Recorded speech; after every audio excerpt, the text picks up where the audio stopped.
synchronicity, as Thomas Aquinas later and Jung described later. But what he did understand is that there was pairs of opposites that were entangled. So if I'm playing a role, would you agree you have somebody in your family that's kind of like your opposite? Who's got a brother and sister that's like, duh, what's going on here?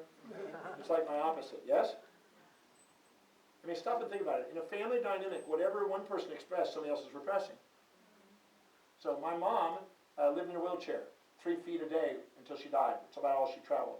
My dad had Parkinson's, 30 feet a day. My sister, no more than 3 miles a day. I full-time travel. Pair of opposites. Does that make any sense? And they know that Jared Diamond in his Sixth Extinction textbook shows that we have to have nomads and travelers and homebounds. That's why 25% of the binomial equation of people have to sit around the home, and the others got to travel and go and see the world. And genetically, we need that. There has to be incest and excess genetically in systems to make sure the genetic codes are maximizing the effective and efficiency of evolvement. So we always have somebody that stays home. We always have somebody that leaves the house. The one that's supported stays home for security. The other one is the entrepreneur that goes out and starts changing the world. Both are needed in this equation. Because if you have all entrepreneurs, somebody's not going to work for them. Does that make sense? So biologically, mathematically, Pascal's triangle of mathematics demonstrates this sociologically.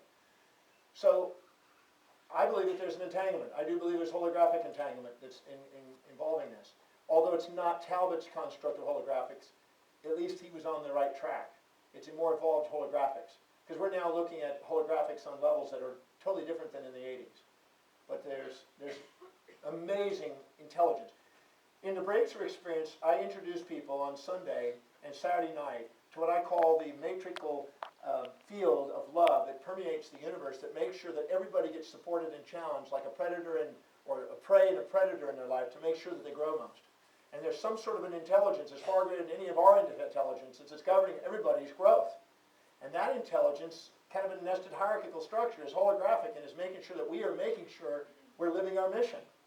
And we are doing everything we can to undermine that whenever we live in fantasies and we get addicted to fantasies instead of humble ourselves to the magnificence and get on with doing what we're here to do and tackle the challenges and do something extraordinary. Don't ask me to repeat all that. Next question.